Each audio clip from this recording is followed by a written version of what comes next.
Welcome to Night Shadows. I'm Stewart Best, where the paranormal is normal, where that which you thought you knew, you didn't, and where the future can be known if you know exactly where to look. Well, good evening, everyone, and thanks for tuning in and listening. And we got Larry on his mountaintop. Hi, Larry. How are you doing? Oh, just polishing those spyglasses up. Might need them this weekend. Yeah, it sounds like this thing, before we get going, there's a vision. I don't know if you could call it a vision or just a word from the Lord, but it deals with the book on frequency, and this is kind of interesting. I am the one, this is the Lord speaking according to this writing here, or prophecy, whatever you want to call it. I am the one with the highest vibration. In my presence, low vibrations are removed. I have the ability to raise any vibration that I am around. Of course, what he's really talking about here is rebirth. The universe and all that is were set in motion with the sound vibration of my voice. I remember reading to all you folks about the Word. Well, this is just confirming that. Everything that I created had such a vibration that it glowed in its vibrancy. Everything was in perfect harmony in the beginning. Then came one with a lowered vibration. We know what that was because he no longer wished to follow my plan of peace, love, and harmony. And anyway, so it's just kind of interesting. By the way, we are going to have paperback on frequency. We're making the final arrangements right now to get that ready. Unfortunately, it does cost a lot of money nowadays. I was shocked at some of this stuff that they came back with. But we can only do a little bit at a time. That's the problem. I don't have the money. I don't have a church backing me. I don't have anybody backing me other than those who have over the years contributed, and we got some new people that are, and I want to thank every one of them for helping us out. It takes a lot of time to put this kind of stuff together. Anyway, I think I want to start with Israel, because it appears that this is a hot spot that may ignite very, very rapidly. So let's see if I can find where we start that. What do you got on? Okay, Hal Turner just came up with some new stuff. What did he come up with, Larry? What's your latest on Israel?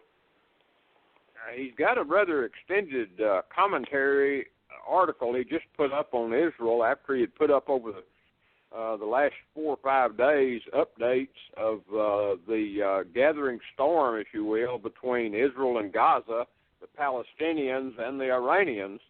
And his newest one that he's got up, and I believe you can get in there even without being a subscriber, he's warning that this recent signing that Trump did to give the Golan to Israel or recognize Israel's sovereignty will literally lead to Isaiah 17 and rather quickly involving a number of nations and maybe even a major world war. So, you know, that's kind of where his latest on what he's coming out. It's rather extended, takes a little bit to read it, but he's got a lot of commentary in there and thoughts. Well, I would agree with that basically because we are awaiting either Daniel chapter 8 /11 or Isaiah chapter 17, and then we got the Ezekiel 38-39 war. And because there's no, how do I say, it's not laid out necessarily on a time schedule, but I would assume, which is sometimes not too smart to do, that they're fairly close together. In other words, it's a domino. One thing leads to another, which leads to another, and we get into a world war. And we also got the Venezuelan situation. But before we get to Venezuela, here's a headline, foreigners evacuating Gaza. Israel deploys artillery for the first time since 2014. Are they planning something here to take out Gaza? Here's factions announced 45,000 IED balloons promise to start a war against Israel tomorrow, which is the 30th. Hamas government of the Gaza Strip says it wants peace with Israel. Yeah, we want peace, but we're going to send over a few bombs your way just to show how much we love peace. What's your take on this?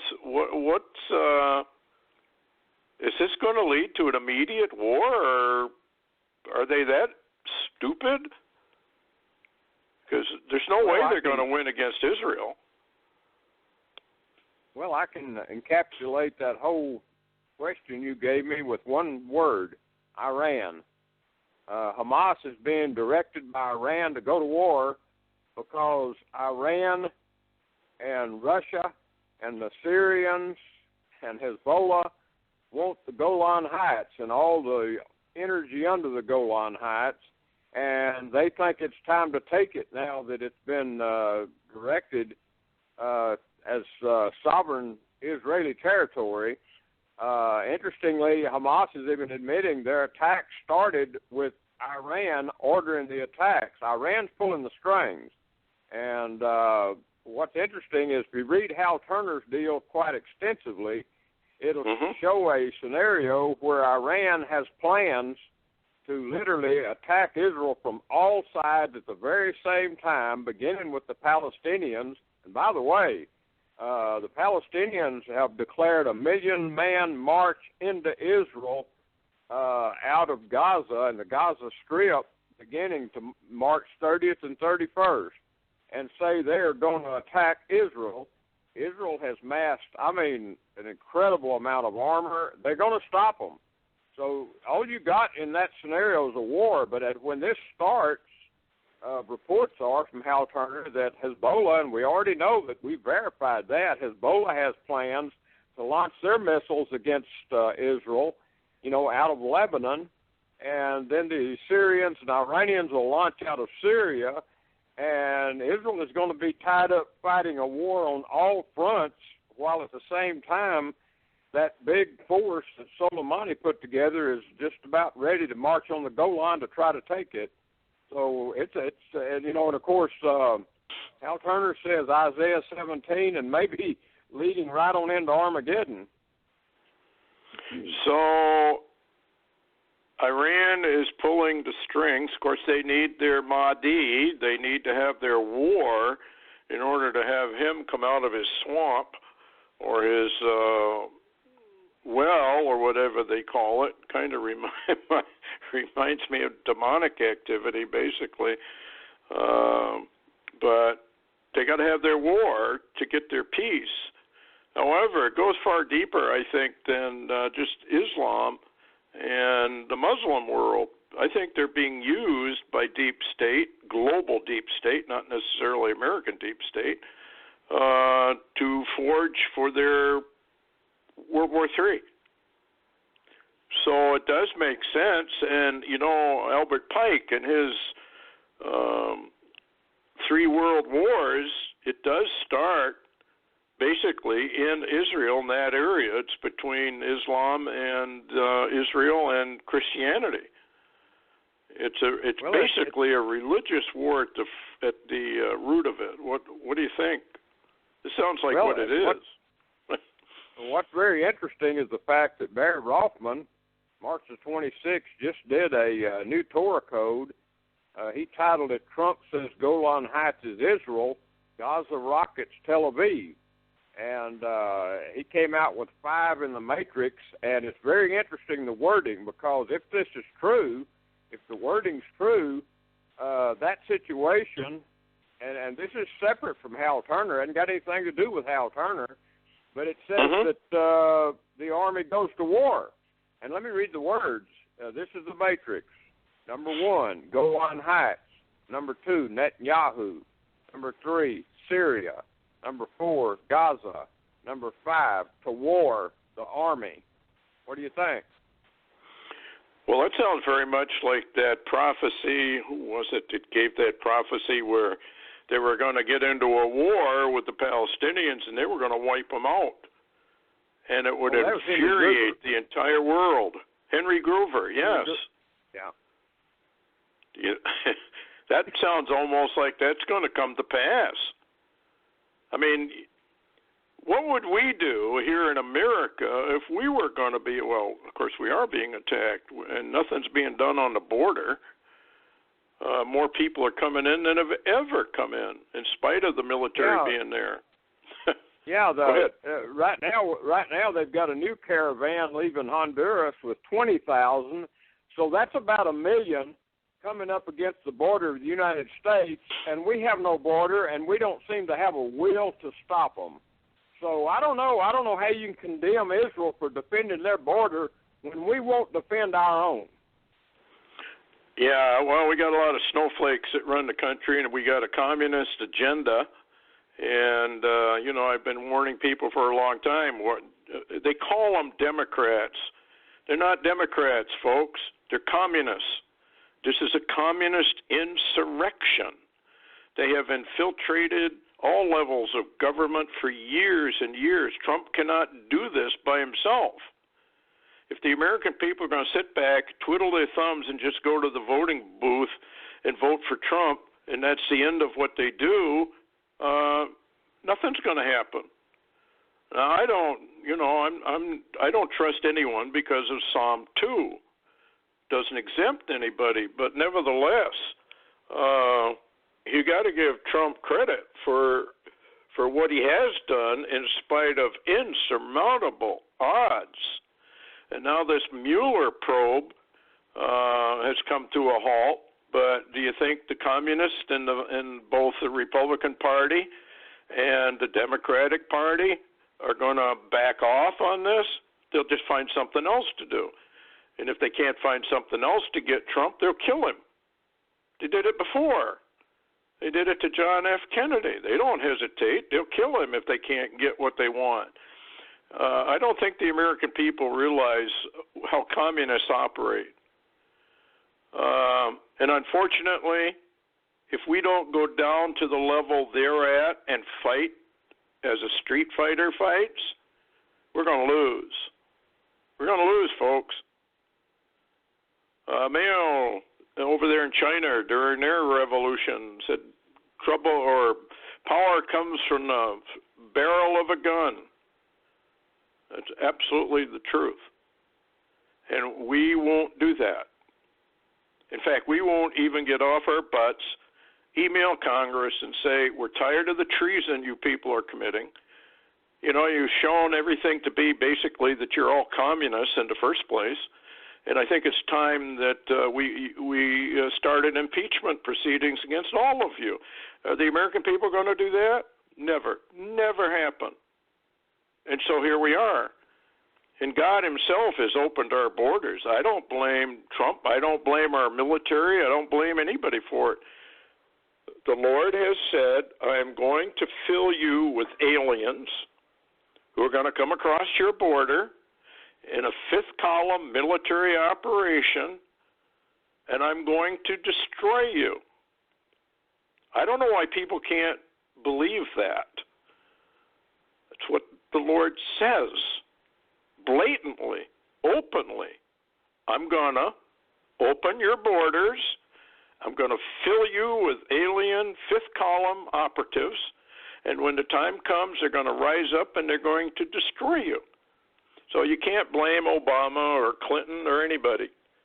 This is the Lord's operation, and it's only for one reason. It's called apostasy, of taking the blessings of Deuteronomy chapter 28, turning around when you got all those blessings and giving the Lord the finger and telling him we don't need him anymore.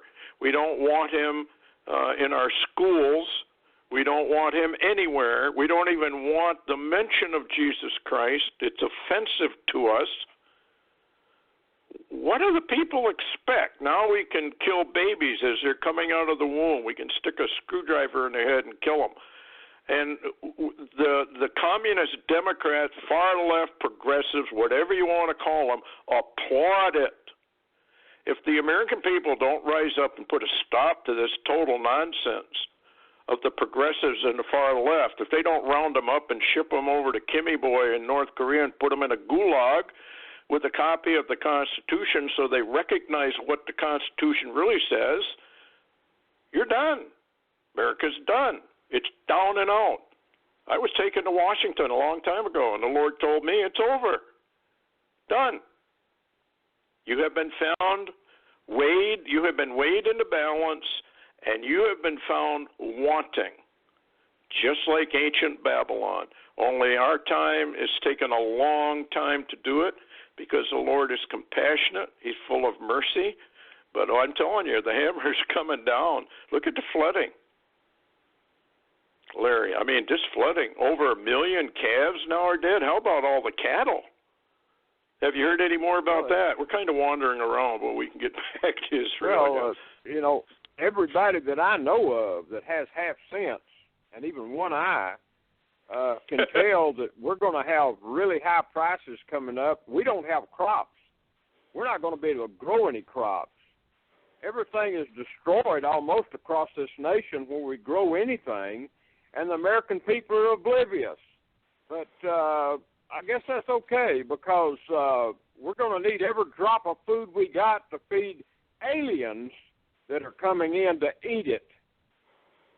Yeah, this is fascinating. I was just watching Fox News, and some woman said, well, we're under an obligation to take care of all these people. What? We're under an obligation to take care of these people? Well, again, that's open borders. We have been not only infiltrated by the communists in every level of government, all the way down to county level, township level.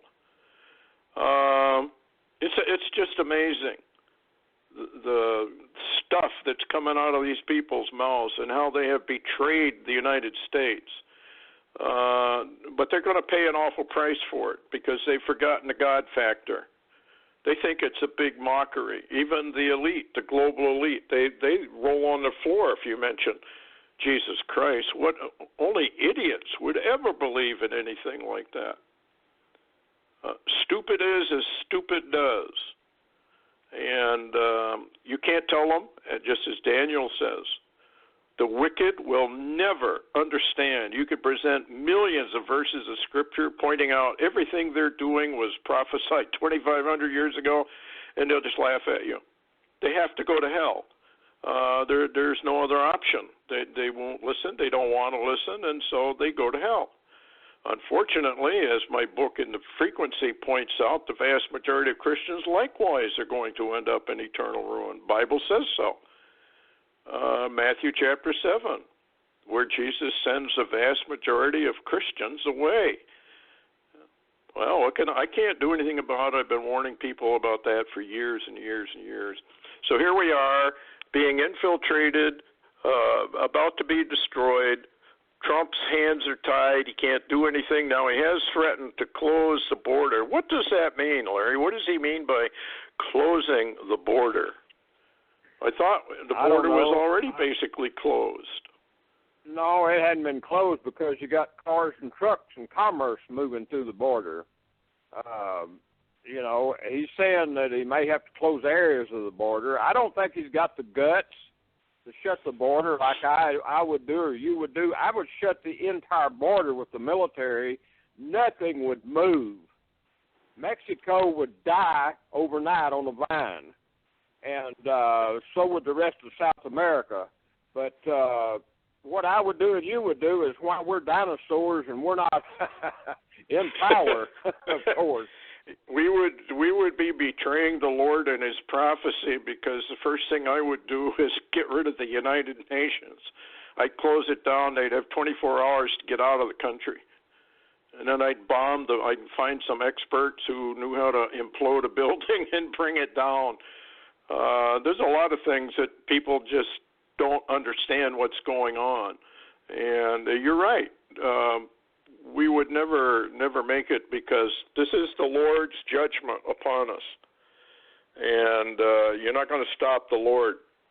So, as I said before, I don't think you can blame the leaders, but you can blame the people of America and you can blame their leaders because they have apostatized to the point where it's just ridiculous. Christianity of today is meaningless. It's worthless. You're still in the matrix. You're going to stay in the matrix. And just like Jesus Christ says, the multitudes are just sent away. I never knew you. I don't even know who you are. Yeah, he doesn't. It's amazing what's going on. Anyway,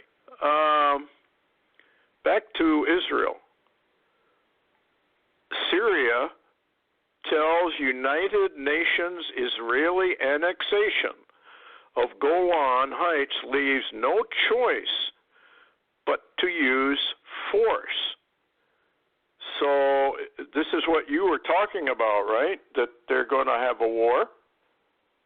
Oh yeah, it's already planned. That's what Soleimani was doing in Syria, around the Quintiria area, was building forces to attack and retake the Golan. That was the plan all along, and Israel knew it. Israel also has been reinforcing the Golan. They've now got a no-fly zone over the Golan, and Israel knows they're going to have to go to war.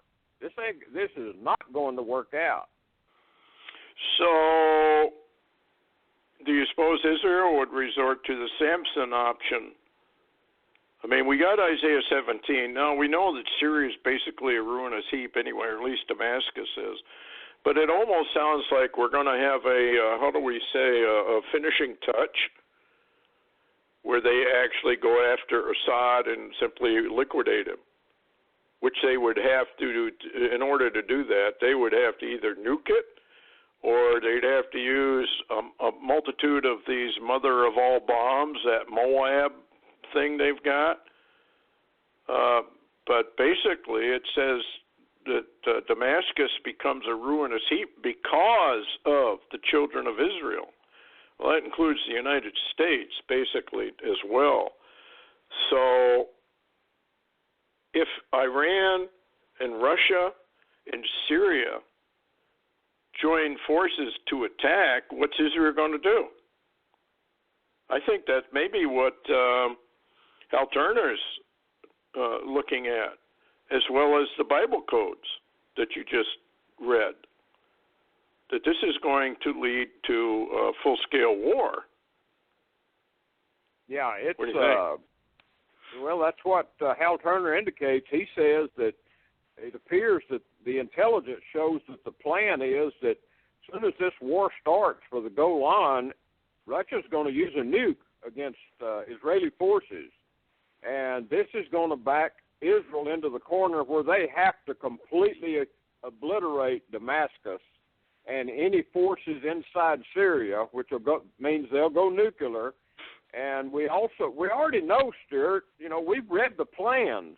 We already know that the Israelis have a plan to take out and destroy all the Russian forces in Syria at one whack. And, most of the world sits back and they don't have a clue what's building. But when it goes off, they'll remember. Well, yeah, Israel's going to be fighting for her very existence. And according to Isaiah 17, Israel does not come out of this very well. Jacob's flesh waxes very lean. And you forgot the God of your youth. And, of course, Israel today is basically being run by, I guess one could say almost Illuminati forces, rather than, the Orthodox Jews over there, they don't have anything to say about anything. Basically, they're fighting for their very survival. And so what you've got here is a lesson that the Lord is going to teach not only to America, but to Israel as well. And I remember Red Elk when he said, it's one thing to get a tap on the shoulder by the Lord, but it's another thing to get a swat. And we're about to get a swat. And look at what's going on right here in America. And they haven't even begun on this flooding. You know, all the flooding that's going on here and around the world.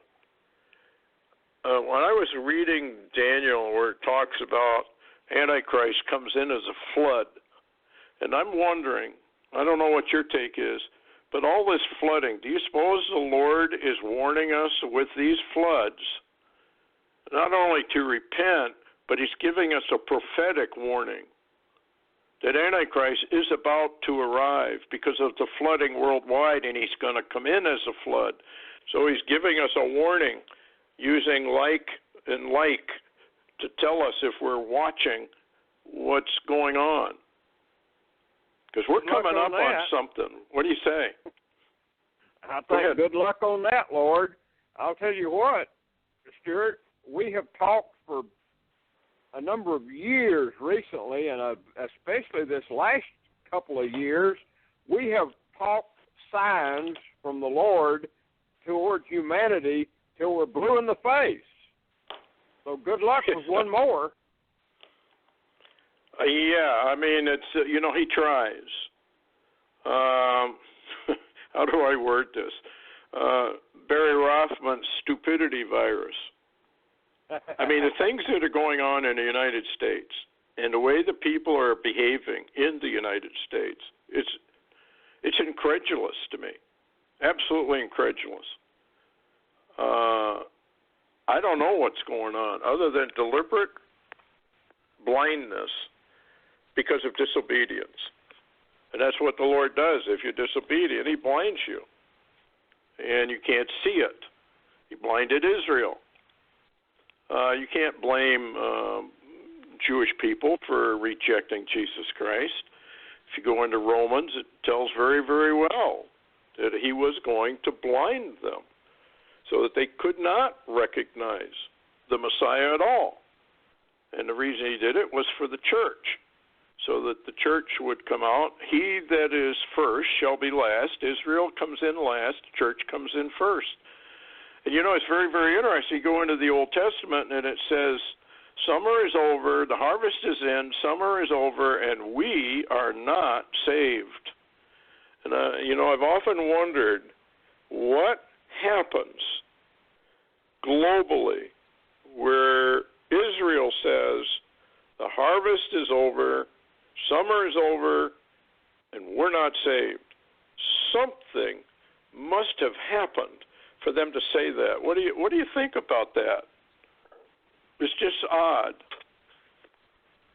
Well, I don't know. I was studying something the last week. I've been trying to study it a little bit. Let me read this to you if I can find it here real quick. I was studying some, Augusto brought it up on one of his shows talking about Daniel, and we know Daniel is really an important book. You know. Oh, absolutely. But interestingly, let me read this chapter 10 real quick. I'm reading it out of the Amplified. Yep. And it says, in the third year of Cyrus, king of Persia, a word was revealed to Daniel, who was called Belshazzar, and the word was true, and it referred to great tribulation, conflict, and wretchedness, and he understood the word and had understanding of the vision. Now, that's chapter 10, verse 1, and it reflects from Daniel 8:26 and Revelation 19:9. But basically, let me run this scenario by you real quick. Sure. Because Augusto was saying that verse had really jumped out at him lately, and I got to looking at that, and I had a sleepless night and woke up thinking about it, and then I had a dream about it, and I'm thinking, you know, because I do that sometimes. I'm dangerous because I think. And yeah, I guess we all are, huh? Without trying to start a doctrine or anything new, I just want to make this point, because us who's reading these words now are on the other side of where Daniel was. And remember, Daniel had that, it said that, you know, in the third year of Daniel, or rather in the third year of Cyrus, king of Persia. Now, we know from Isaiah 45 and other scriptures that we know why Cyrus came to Babylon. We know who sent him, whether he knew him or not. We know the Creator sent him for a purpose. Yes. So recorded very well in Scriptures the fact that Cyrus came and did what the Creator told him to do, and he was successful because they not only laid the foundation stone, they also built the walls to Jerusalem again and a temple and blah, blah, blah, blah, blah. Here we go. But what's interesting is the fact that just as in chapter 10 of Daniel, it says that at the third year of Cyrus's reign over Babylon, that Daniel had this vision or word, and he understood it. He got understanding. We know that Michael came later after prayer and all of this, and then guess what happened? The Lord basically, he was told by the Spirit of God that this is not for your people. This terrible time I've showed you and revealed to you, and you've put in this book, or you've written in these words, is not for your time. It's way down the road, Daniel, at a way later time of your people, and just go your way, seal the book. That's the end of it. Okay, here we are. It's the end of it in Daniel. And I thought, well, maybe there's a clue here. Maybe there's a real clue we hadn't seen. And so guess what, Stewart? I began to think, who would have ever thought when Daniel sealed the book that we would have a second Cyrus figure arrive to do the Creator's will? And I believe that Torah codes very implicitly lays it out that Donald Trump is a Cyrus figure doing again, pivoting towards Israel as the Creator sent him to do. Okay, so something we never knew would happen until we now have it in our face, Stewart, is the second advent of a Cyrus. So guess what? I was wondering if maybe because God, it seems, actually cut off or stopped time with Daniel when he sealed the book, does now in the third year of Cyrus, which we're in right now, Stewart, does that start the time clock of the tribulation now for our time? I believe it probably does because Daniel said, like you said, the book is sealed up until the time of the end. And there's a lot of argument over Trump as a Cyrus type, but I was reading an article from Israel where a rabbi said that if Trump starts to lay the foundation for the temple, and remember that the Sanhedrin wrote a letter to both Putin and Trump asking for permission to build the temple. Remember that? Long time ago. Yeah.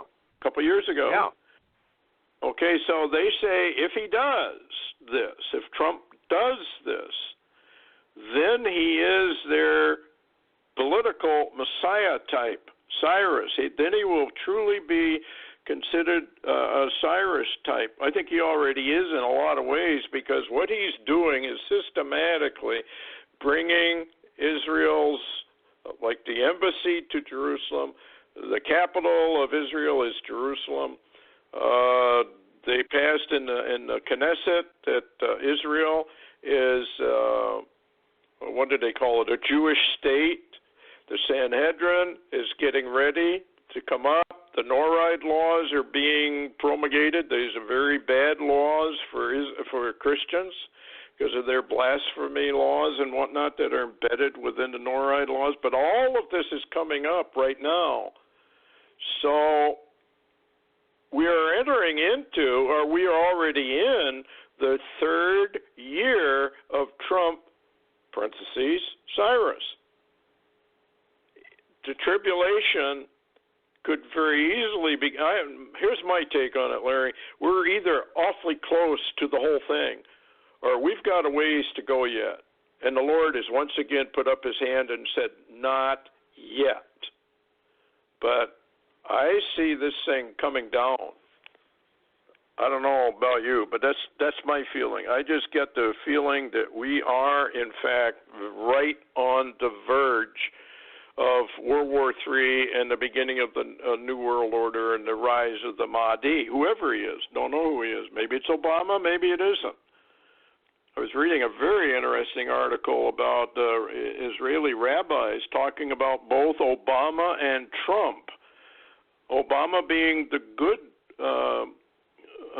person, Obama being the evil person. Now, let's say Trump does this, and then they get rid of him, some by hook or crook, and Obama comes back and betrays Israel. You know, that scenario might be well worth looking at. If the tribulation begins on the third year of Cyrus's reign, and we're watching a total duplicate, which I think we are. I mean, there's just too many things that are paralleling everything. In judgment, Cyrus is for judgment as well. So he's doing what the Lord wants him to do for Israel. Everything is being revealed about the deep state, and judgment is coming. In fact, judgment's already here. There's some news that really kind of scary. We can get into that maybe a little bit. It relates to the vaccines and what they're doing in New York State, and I think they're doing it as a test case to see whether anybody's going to stand up. When you have a SWAT team come in to a home and remove a child, you got a problem. The American people got a very bad problem. Evidently, there is no line in the sand even for their own children anymore. But yeah, that's interesting. I would agree with that, basically, Larry. I think that's probably true. So here we sit, third year, things are really heating up. Let's move to Venezuela. What is going on down there?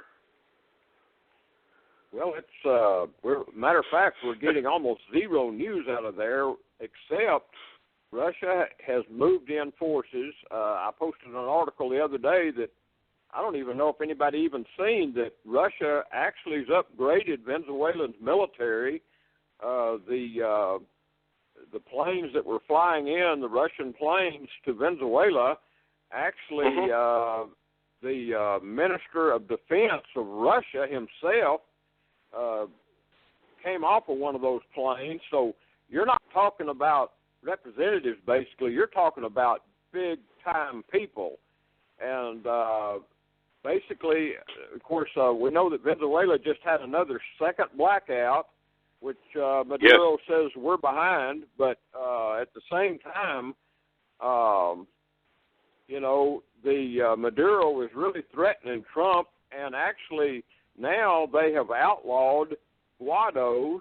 Now remember, Guaido is the so-called interim leader or opposition leader or whatever you want to the people, and now Maduro is taking steps to jail a lot of his people, his second in command, and has threatened Guaido. And a matter of fact, I saw, they're not putting much of it on the news, but I saw where there'd been an attempt to attack Guaido himself. And so Guaido's wife actually was at the White House the other day asking for help. But with Russia there and China back in Russia and with the Cubans right in the middle of this thing in Venezuela, Trump's got a big bite to chew if he begins to actually take force and go in there. And I just don't believe, Stewart, that we have the forces available, U.S. forces. We can't fight all these wars. We can't even – I'm not sure we could fight the Venezuelan war if we fought the Russians. Yeah, we would, even our own military leaders, some of them anyway, have said that if we get into a war with Russia, we're going to lose. You know, Obama totally destroyed our military forces. And when you read some of the stuff that our troops, bless their hearts, I mean, you got to give these troops credit because they're going out, putting their lives on the line, and they don't even have equipment. They don't have the necessary equipment. I've never seen anything like it. And the way we treat our veterans is so despicable, it should make a person vomit. These people put their lives on the line, and our Congress can't do anything about helping them in all areas.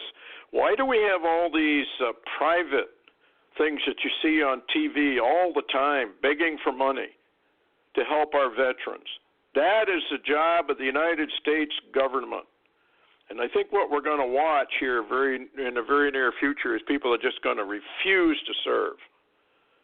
You know, we've got such treason going on in Washington against the American people, against our veterans, against our Constitution. It's incredible what's going on in the United States, and nobody does anything about it. Everybody's sitting there twiddling their thumbs. And I got an email from somebody, well, what are we to do? What should we be doing? Well, for one thing, you can email your congressman and tell him if he doesn't get off his butt, you're going to go for impeachment. That's the only way you'd ever clean out Washington. Actually, and you and I have talked about this, is declare martial law, round them up, send them over to Kimmy the Whiz Kid, and let him have them for a couple months. Bring the survivors back home and see if they remembered what the Constitution actually meant. See if they understand what freedom actually meant. See if they understand what the Bill of Rights actually meant. What we've got in Washington, and that includes Republicans as well, what are they doing about abortion? You hear a hue and cry, but nothing is done. Nothing is done to stop it. Trump can defund that tomorrow morning with an executive order, all of it. Congress can defund it, all of it. They don't do it. I think it's all just rhetoric, Larry. I don't think they have any intentions of doing anything about it. This is how the communists operate. This is what they do. It's been done in every country they've ever taken over. It's just that the American people are so stupid they can't see what's happening, or they don't want to see what's happening. I think that's probably more to the point. They just don't want. They're in denial, and they cannot fathom. I mean, I used to get that all the time, and I'm sure you did too. Well, that'll never happen in America. It's already happened, folks. That which could not ever happen in America has already happened. It has. Anyway, what do you think? Yeah, that reminds me a lot of, remember Randy Yarborough's show? He'd start every show with rebuking Americans for paying the government the money to kill them with, you know. Yes. And it was basic national suicide. And the Americans paid everybody to take away everything they have and all their freedoms, and they're still doing it, Stewart. They're still paying them to destroy the American people. Yep, I don't understand the logic. It's kind of like, well, let's get into the vaccination thing just for a minute. If the vaccines actually work like they claim they do, what difference would it make whether a neighbor got measles? If you've been vaccinated for it, you can't catch it. And this business of catching, I can remember when I was a kid getting measles and mumps and chicken pox, and you're immune to it forever after that, basically. And yet now this is all big hype. This is all it is. It's hype to gain control over every American, every aspect of their lives. You got a SWAT team going into a house to steal a kid away in New York, where you have been isolated to your home by a decree, just by declaring an emergency. I don't know if you remember, guys, the Boston bombing. You got video of how that bombing actually took place, and it wasn't the people they arrested either. The video proves it. But what did they do? De facto martial law. They invaded houses and took the people out at gunpoint. Sooner or later, these people that are doing this, the SWAT teams, are going to run into some resistance. Going to be a lot of bloodshed, both sides. Going to be a lot of bloodshed. A lot of dead people that are, that are sheriff departments, police departments. Going to be a lot of dead ones. I'm sorry to have to say that, but that's exactly what's going to happen here. This is exactly what they want. They want a civil war. And if we kill each other off, then they don't have to bother with it. The elite are the most evil entities that have ever walked planet Earth today. Larry, you saw that ancient evil. Are these people ancient evil? Not really, but they're symptoms. They have symptoms of ancient evil. Ancient evil is absolutely a force of darkness, even though it's beautiful. You know, I saw it. It's absolutely beautiful. It's remarkable in color. I mean, it's absolutely beautiful being or entity or whatever it is. However, it is so dark that it can stop your breath with no effort at all. I mean, it snuff you out. It can just remove life, and it's that deadly. But what we're seeing is not the ancient evil itself. We're seeing symptoms of it that is manifesting. But very, very interesting. You know, Daniel Holdings wrote a book, and he said it's faction, which means it's really fiction until it happens. And right. In his scenario, ancient evil escapes containment. Yeah, and the veils are thinning. Here's a headline. We'll get off into the paranormal for a minute. Kind of wandering around tonight, folks. Huge dark dragon seen twice in Capay Valley, California. Sunday, March 24th. Call from a female witness who said she and her friend encountered a huge flying dragon while leaving the Cache Creek Casino Resort in California. That's not the first.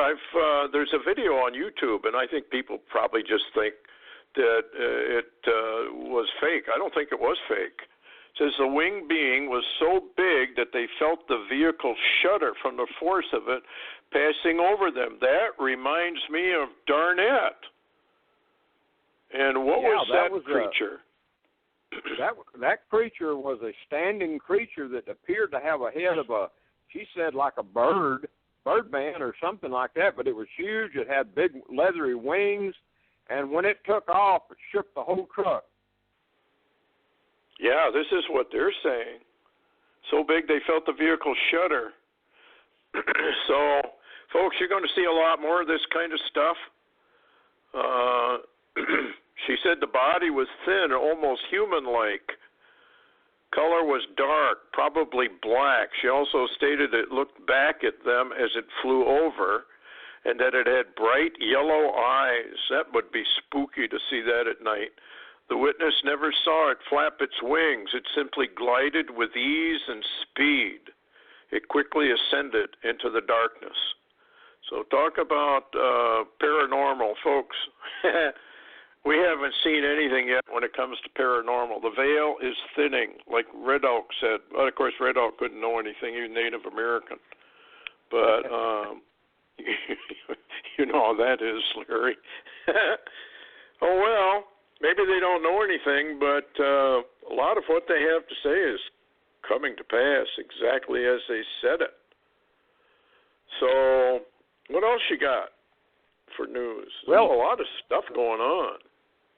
Yeah, well, another thing is the fact that, you know, recently almost all data of a Planet X or a Nibiru or Destroyer and all of that has vanished from the airwaves and literally from the Internet. You know, you can't find anything hardly anymore, but the interesting, I was thinking about that when I was thinking about Daniel 10, you know, because the scenario or the time frame we're entering into now, the third year of Cyrus's reign, could be also an indication of a time frame of the destroyer, because remember the Cobran says basically that when humanity really does become aware of it and it's open, it's too late.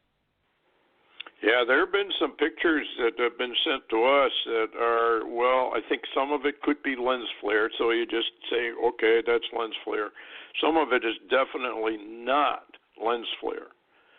And there's one that some lady up north took, And she didn't even know it was there. She found it later on when she was going through the pictures she had taken, and there it is.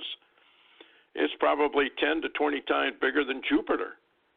And it's shining very brightly, and what's his name? Marshall Masters did a research on it using filters, and it just definitely it's there. And then there's another lady who sent us some stuff, and you can see planets on this side of the sun. And once again, it's not made up. It's people are actually seeing something now. I mean, a lot of it was made up, and I think the deep state did that back in 2012 in that area of time to so that people would begin to believe, well, there's nothing here, it's never arrived, and therefore the whole thing is trash and it's junk and it's not real. This is what they wanted. This is how they do it. So that when the real thing starts to come in and all of the weather changes and planetary changes that are going on all over the world now, people are not putting it together with the approach of the destroyer. And then we've got the gravity wave coming, and we've got the center of the Milky Way, the cosmic wave coming. The Lord Jesus Christ said this is going to be a time of trouble unlike anything this planet has ever experienced ever since it's been in existence, which I believe is a long, long time. So that's just my take on it. What do you think? Yeah, it's matter of fact, I saw a post the other day, and you really got to search for these posts talking about how all nations basically are doing disaster drills without each other's nations' peoples knowing that they're doing it all over the world. So all the nations' governments are preparing for something, just like the Chinese. Why would they build unoccupied cities and not occupy them? And everybody should take note of the fact that all of this stuff is in the center of the nations and on very high ground. Why does everybody think that our second government capital is actually Denver, Colorado? It's because it's away from the coastal regions, because they know a tsunami's coming, a big one. Jeremiah talks about it. He talks about the destroyer and how it goes all around the world. And the only way that can happen is if it's approaching, and of course the earth is turning. And so all of this, remember the movie 2012? Much more accurate, I think, than people realize or want to believe. But 2012 is a very interesting movie. It's kind of like what Art Bell did with his book. I can't remember the name of it now, but it's real. Day After Tomorrow was the movie made from it. Yep, and 2012 is similar. Folks, Hollywood is telling you, let me put it to you this way. The rich men of the earth consider themselves as gentlemen. And gentlemen warn the world of what's coming. They have, through the movies. So nobody can say, well, you didn't tell us. They already have told you. They've told you through exercises that are going on all over the United States, actually all over the world. Just like Larry said, the governments of the world are going underground. The Bible says they're going underground. It's right there in Revelation. They crawl into the caves in the mountains and saying, trying to protect themselves from the wrath of the Lamb. They even go to Mars. They go to the moon. They go into outer space. And the Lord says, well, I don't really care where you go. I'm going to come get you. You're not going to survive. I'm going to kill you for what you did. I'm going to kill you all, and I'm going to put you into hellfire for what you have done.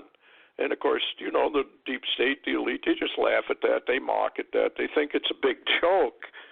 They really think you're just off your nut if you believe in Jesus Christ. Well, why would anyone believe in that fanatic 2,000 years ago? Well, I guess my answer is, explain to me how the prophecies of 2,000 years ago and more are all coming to pass exactly as written. If they can give me an answer for that one, then they've made some progress. Otherwise, I'm going to stick with the Bible.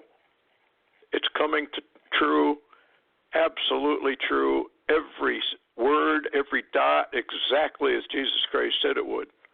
And for people to sit there and say, oh, believe the Bible.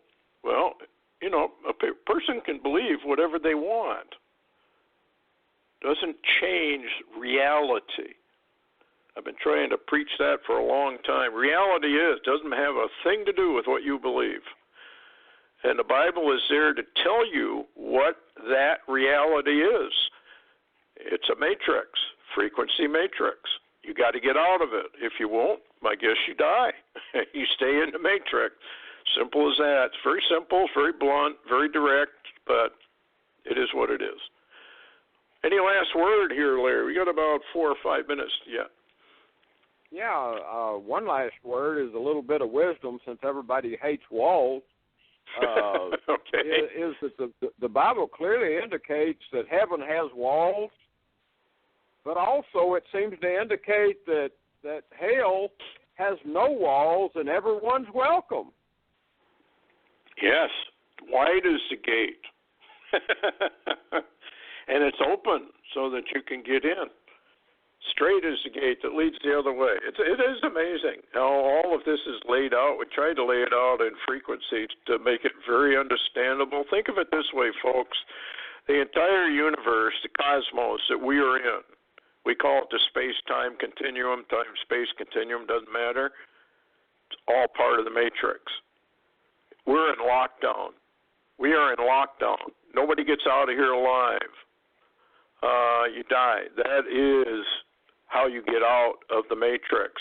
Unfortunately, when you die, you don't get out of the matrix unless you've done what Jesus Christ told you to do. And there's a reason why he told everybody to do what he told them to do. It's not a game. It's deadly serious.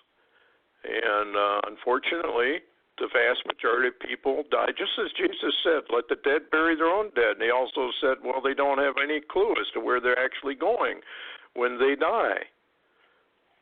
As long as you stay here in the matrix and you're busy and whatnot, I'm working on a DVD about it, getting it set up to do that.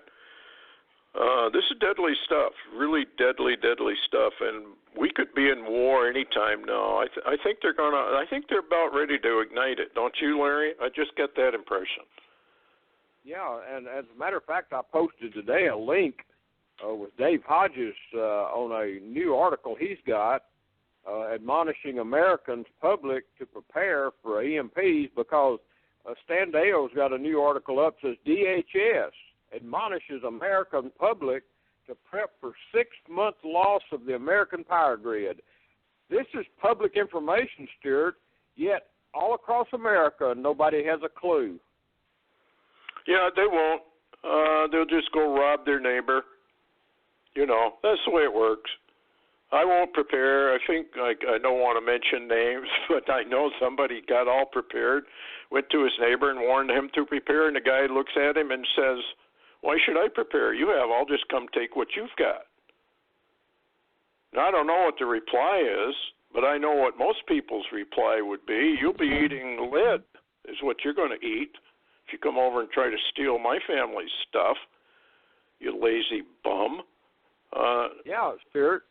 I was just going to mention some of the greatest recent authors, Fortune, Goodwin, and Bobby Ackert, have written some of that information into their novels about this very scenario, and they claim the most dangerous element on the whole planet is people that did not prepare, that live near you and have reason to believe you have food when they don't. Yep, it's coming. Yeah, it's just too bad. I guess you should put some food away for people that just otherwise are totally in the matrix. But hopefully maybe the Lord will get us out of here. That's just a hope.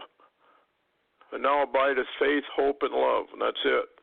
Anyway, thanks a lot, Larry, for coming on. Thanks, everybody, for listening. And if anything breaks news, we will definitely come on with an update.